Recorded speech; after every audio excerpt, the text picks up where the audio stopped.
Oi, meu amigo de luta.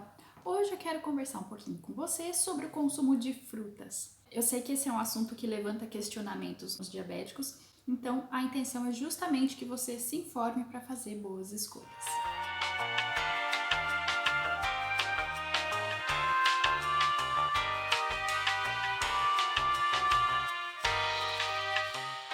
E eu quero te dizer que não sou só eu que estou te dizendo que você pode e deve comer frutas, e sim as instituições de saúde, né? Como a Sociedade Brasileira de Diabetes, a Associação Americana de Diabetes, a do Reino Unido. Então, as instituições, elas de fato incentivam o consumo por entender a importância, né, desse grupo alimentar, das frutas, na nossa alimentação, né?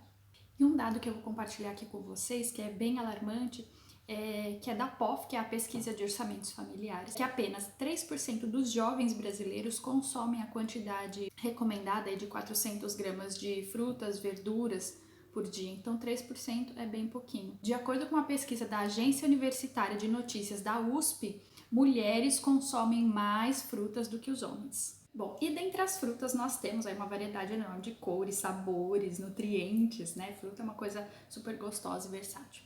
Bom, então eu vou começar falando para você das frutas cítricas. E como exemplo, né, de frutas cítricas eu posso citar laranja, limão, kiwi, abacaxi, enfim, aí uma série de frutas. Elas são conhecidas pela vitamina C, né, normalmente, é o que as pessoas associam. E de fato, né, a vitamina C ela é importante. Ela é antioxidante, é importante para a formação de colágeno, ajuda na absorção do ferro, né? Já falei isso em outros momentos. Então, a vitamina C ela potencializa a absorção do ferro. Então, é bem interessante que você consuma aí próximo, né, ou na mesma refeição.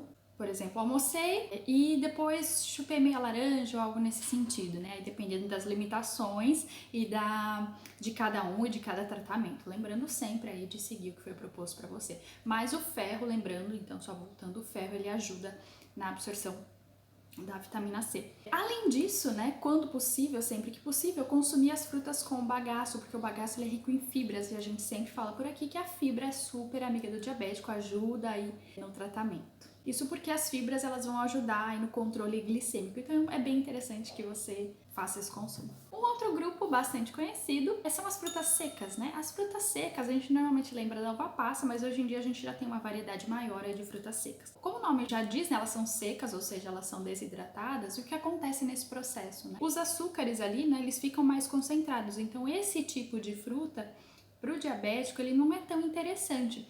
Porque se os açúcares estão concentrados, se você consome um punhadinho dessas frutas secas, a tendência de elevar a sua glicemia é maior.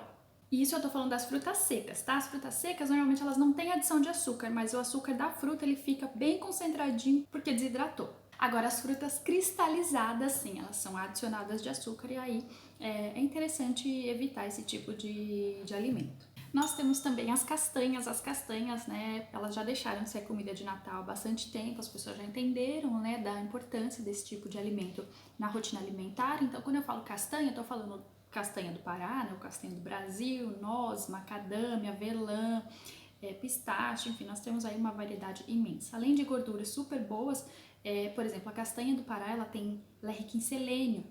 O selênio é um mineral que ajuda no tratamento da diabetes por ter ação hipoglicemiante. Bom, um outro tipo de fruta, né, são as frutas vermelhas, que nós chamamos, como as berries, que normalmente é o que a gente mais conhece, né, o mirtilo, a blueberry, a framboesa. Nós temos também o açaí, a amora, o cranberry. Essas frutas, essas frutinhas, né, normalmente elas são pequenas, elas são bem ricas em antioxidantes, em compostos anti-inflamatórios. Além disso, os compostos, né, dessas frutinhas, eles podem ajudar no sistema imune e também nas funções cerebrais. São frutas super interessantes, né, versáteis aí de serem incluídas, então se nós fizermos, por exemplo, um bowl ou alguma coisa, são frutas bem versáteis nesse sentido para estarem presentes ali no dia a dia e são interessantes também para diabéticos. Então, se você gosta desse tipo de fruta, ela pode e deve estar inserida aí na sua rotina alimentar. Um outro tipo de fruta são frutas que têm um alto teor de água, como a melancia, o melão, por exemplo, né? Essas frutas elas podem nos ajudar, né, na hidratação. E agora eu quero falar para você sobre uma ferramenta para te ajudar, né, na diabetes, que é o índice glicêmico. Então, o índice glicêmico ele pode ser uma ferramenta a mais, né, no seu tratamento aí com a diabetes, juntamente com outras estratégias, na hora de fazer escolhas alimentares. Então, o índice glicêmico ele se baseia na velocidade com que o seu corpo absorve a glicose. Então, nós temos, como estamos falando das frutas, né?